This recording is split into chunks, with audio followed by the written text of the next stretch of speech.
رمضان المبارک ایک مسلمان کی زندگی میں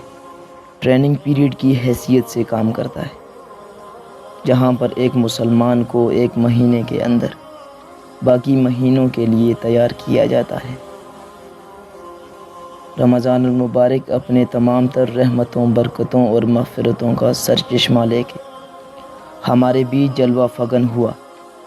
اور ہمارے بیچ میں بڑی تیزی سے رخصت بھی ہو گیا۔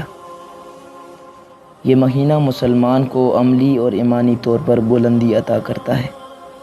جو مسلمانوں کا عظیم سرمایہ ہے اور اسلام کا مقصود و مطلوب بھی ہے، جیسے کہ اللہ تبارک و تعالیٰ قرآن مجید میں فرماتے ہیں کہ رمضان کو میں نے آپ لوگوں پہ فرض کیا جس طریقے سے میں نے یہ سابقہ امتوں پر فرض کیا تھا۔ اور اس ماہ رمضان المبارک کا غرض و غایت یہ ہے کہ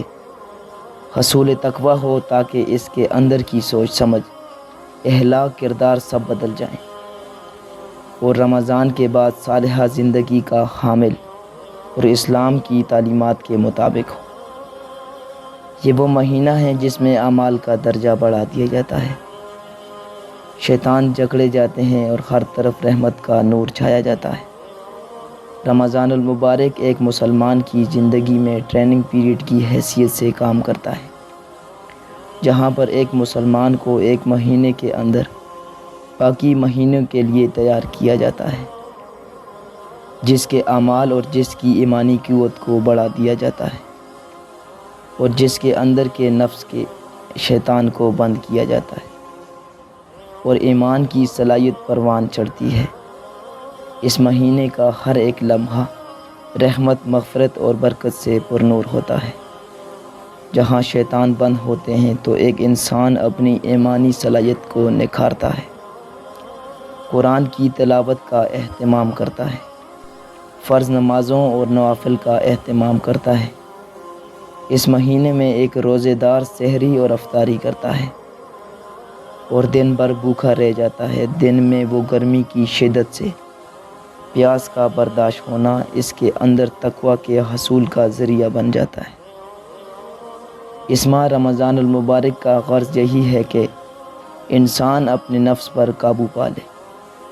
اور اللہ کی ربوبیت کو اقرار کر کے اللہ تعالیٰ کے ہر حکم پر سربجود ہو، شیطان کے بد اخلاقی کاموں سے منہ موڑ لے۔ لیکن المیہ یہ ہے کہ جہاں ماہ رمضان المبارک کے مہینے میں مساجد آباد ہوتی ہیں، قرآن کی تلاوت عام ہوتی ہے، نوافل اور صدقہ کا اہتمام ہوتا ہے، وہی رمضان المبارک کے بعد مسلمانوں کی مساجد پھر سے ویران ہونے لگتی ہے۔ قرآن کو پھر سے طاقوں یا سجایا جاتا ہے اور نوافل تو دور کی بات ہے، فرض نمازوں کا بھی اہتمام نہیں کیا جاتا۔ یہ ماہ رمضان مبارک کا مقصد اور غرض نہیں ہے۔ ماہ رمضان مبارک یہ ہے کہ انسان باقی 11 مہینوں میں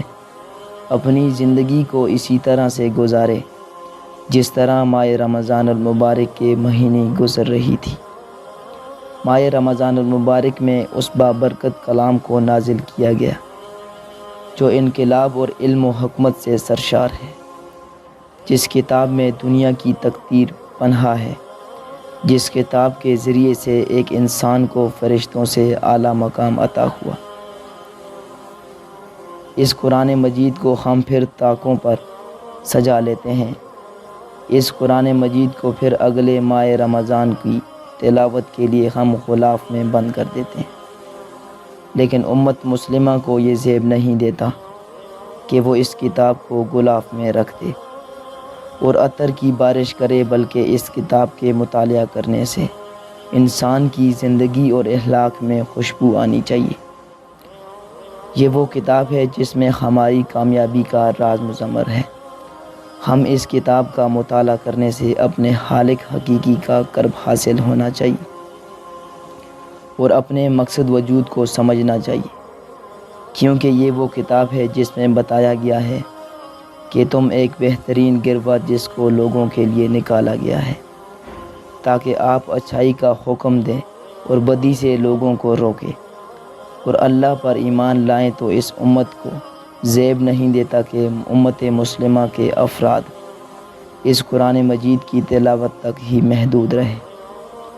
اس ماہ رمضان المبارک کے ذریعے امت مسلمہ کے ہر فرد کے اندر جذبہ پیدا ہونا چاہیے کہ ہمیں قرآن کی دعوت لے کر اٹھنا ہے اور پوری دنیا پر چھا جانا ہے۔ ہمیں اس عظیم پیغمبر حضرت محمد صلی اللہ علیہ وسلم کے مشن کو آگے بڑھانا ہے اور دنیا میں امن و شناختی کا درس دینا ہے۔ ہم رمضان المبارک کے بعد پھر سے وہی مسجد آباد کرنے کی کوشش کریں گے جن میں ماہ رمضان المبارک میں ہم نماز کا اہتمام کرتے تھے۔ اگر ایک انسان کی زندگی ماہ رمضان المبارک کے بعد بھی نہ بدلی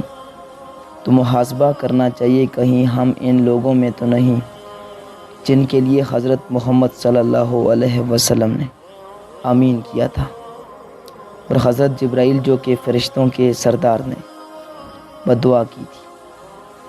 جس نے ماہ رمضان مبارک پا لیا اور پھر بھی وہ اپنے گناہوں کو معاف نہ کروا سکا۔ اللہ ہم سب کو اس بددعا سے بچا لے، آمین۔ ہمیں ماہ رمضان المبارک کے بعد اپنی زندگی کو بدلنا ہے۔ اگر کوئی